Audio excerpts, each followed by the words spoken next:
Okay, my dear students, now we come to our assessment or assignment which you have to do by yourself. It's on page number 7 with your assignment book, जिसको आप work book भी कहते हैं, ठीक है। जिस तरह से आपने फर्स्ट टर्म के पेजेस जो हैं वो खुद से फिल किए थे, इसी तरह से आप इसको भी समझकर और इसको खुद से फिल करने की कोशिश करिएगा, या फिर अपने किसी एडल्ट्स की भी हेल्प ले सकते हैं। There is a rectangular box.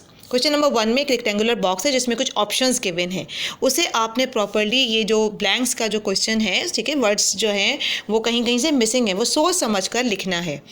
अब वो वर्ड्स आपने वहाँ से फाइंड आउट करने, जैसे human skin has nerve endings sensitive to dash, pressure, pain and dash. अब दो ऐसे इसमें क्राइटेरिया आपने फाइंड आउट करना है जो प्रेशर, पेन से मिलता जुलता होता है, और वो कौन सी चीज़ है जिसके ज़रिए से आपकी ह्यूमन स्किन जो है वो डिटेक्ट कर सकती है, यानी आप उसको टच करके या उसको किसी भी चीज़ का टेम्परेचर जो है हम किससे फाइंड आउट कर सकते हैं, हमारी स्किन जो है वो बड़ी सेंसिटिव होती है।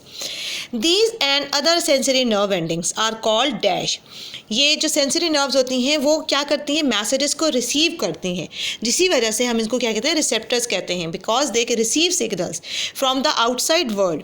Most touch and dash receptors are concentrated in the skin of the dash and finger tips.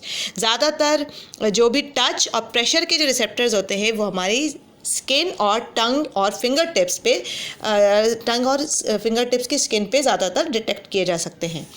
And these receptors detect the dash of object. आप किसी भी चीज़ की, चाहे वो सख्ती हो या नरम है, हार्ड है, रफ है या स्मूथ है, उसको हम हम क्या कहते हैं, किसी भी चीज़ का वो टेक्सचर होता है, उसको हम किस तरह से अपनी स्किन के ज़रिए से डिटेक्ट कर सकते हैं।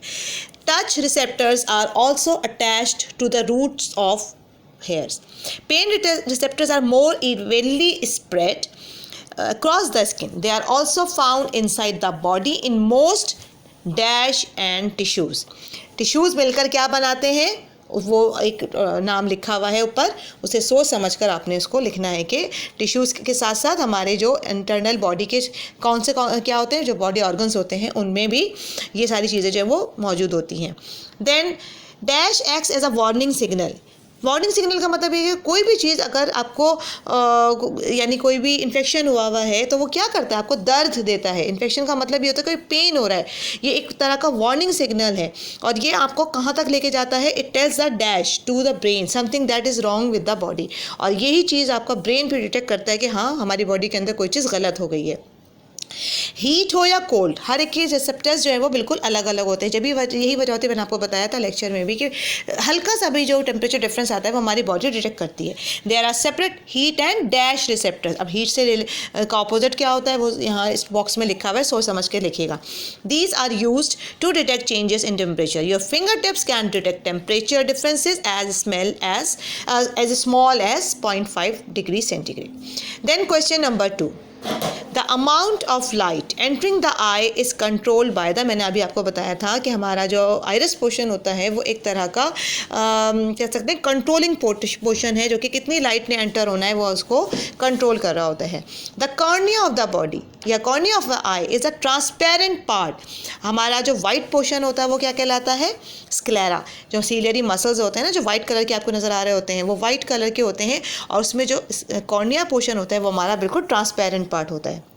अच्छा, question number 4, a cricketer loses the site of one I in a car crash. एक क्रिकेटर था जिसकी एक आंख जो है वो कार के हादसे में ज़ाया हो गई थी। The other eye is not affected, दूसरी आई बिल्कुल सही थी।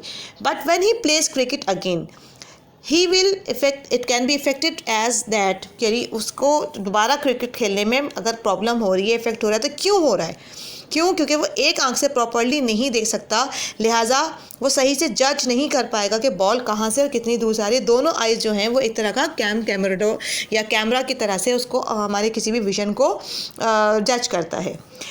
5, a boy is told to shut his eyes and some food is put in on his tongue. एक बच्चा है जिसकी आंखों को कहा गया कि आप आँख बंद कर लो, और उसकी ज़बान में यानी इसके मुंह में कोई फूड रखा गया। He would best be able to guess what is it made by using. अब आप ये बताइए कि किस चीज़ को इस्तेमाल करते हुए वो उस यानी उसने देखा तो नहीं कि क्या खाना आ गया है उसके मुंह में, लेकिन वो किस चीज़ को इस्तेमाल करते हुए, कौन से सेंसरी सेल्स को इस्तेमाल करते हुए ये बता सकता है कि मुंह में उसके खाना कौन सा या क्या उसके फूड कंपोनेंट्स जो हैं वो मौजूद है। किसकी वजह से? सिर्फ टेस्ट की वजह से, सिर्फ स्मेल की वजह से, टेस्ट या फील की वजह से, या टेस्ट स्मेल एंड फील की वजह से। तीन उसके पास तो चीज़ें अभी तक मौजूद है ना, सिर्फ उसकी आंखें बंद हुई हैं लेकिन उसका टेस्ट बड भी एक्टिव है, उसकी नाक भी सही है, उसकी स्किन भी बिल्कुल सही है, तो वो तीनों चीज़ों को इस्तेमाल करते हुए अपने उस फूड को जज कर सकता है। Then question number 6, a man with a heavy cold find his food does not taste because, अभी आपको मैंने बताया था कि हमारा नोज पोर्शन और हमारा टेस्ट बड जो होता है वो लिंक्ड होता है, जिसकी वजह से अगर कभी कभी नाक बंद होती है तो हमारा सेंस ऑफ टेस्ट बर्ड्स भी ख़त्म हो जाता है, या अगर नाक बंद हो तो स्मेल का भी न सिर्फ स्मेल बल्कि हमारा खाने पीने का भी जो भी टेस्ट बर्ड्स होते हैं वो भी इनएक्टिव हो जाते हैं। तो यही क्या वजह हो सकती है, ये आपने सोच समझ के लिखना है। Then 3 bones in the middle ear are there too। अब आप ये बताइए कि जो 3 हमारे टाइनी बोन्स हैं जो हमारे मिडिल एयर में मौजूद हैं वो क्या करती हैं, क्योंकि एयर ड्रम और टाइनी बोन्स मिडिल एयर में मौजूद होती है और ये साउंड को क्या करती हैं, वाइब्रेशंस को एक जगह से दूसरी जगह ट्रांसमिट करने के लिए इस्तेमाल होती है। यानी फाइनली हमारी मिडिल एयर से साउंड कहाँ पहुँच जाता है, लास्ट यानी इनर एयर तक, और फिर कॉक्लिया से साउंड वेव जो है वो हमारे ब्रेन तक पहुँच जाती है। Then question number 8, a girl who is going to a wedding sprays some long lasting perfume behind her ears। एक बच्ची है, एक लड़की है जो कि शादी में जा रही है, उसने अपने कान के पीछे जो है वो स्प्रे किया है, परफ्यूम लगाया है, लेकिन कुछ देर के बाद जो है उसे वो स्मेल महसूस ही नहीं हो रही है, वो फील नहीं कर पा रही कि वो स्मेल थी भी या नहीं थी। अभी ऐसा क्यों हुआ, क्योंकि हम थोड़ी देर के बाद क्या हो जाते हैं, उस चीज़ की आदी हो जाते हैं, हमारी बॉडी उस चीज़ की इम्यून हो जाती है, हम इसकी यूज्ड हो जाते हैं और थोड़ी देर के बाद हमें वो स्मेल नहीं आ रही, तो दूसरे को तो आ रही होती है लेकिन हम चूँकि काफ़ी देर से उसको लगाए हुए होते हैं तो हमारी बॉडी उसकी यूज्ड हो जाती है। And the last one is the 4 basic taste to which your tongue is sensitive. ठीक है, the last is the 4 basic taste to which your tongue is sensitive. अब आपको पता है कि आपकी जो क्या कहते हैं कान की ज़बान की जो 4 टेस्ट बर्ड्स हैं वो कौन कौन से होते हैं, सोच समझ के इन चारों को जो भी आपको इस पर बेहतर लगे वो जज करके लिखिएगा। So that is all about for your assignment, but if still you find any difficulty you may ask, but you try to do it yourself. Take care of yourself. Allah हाफ़िज़।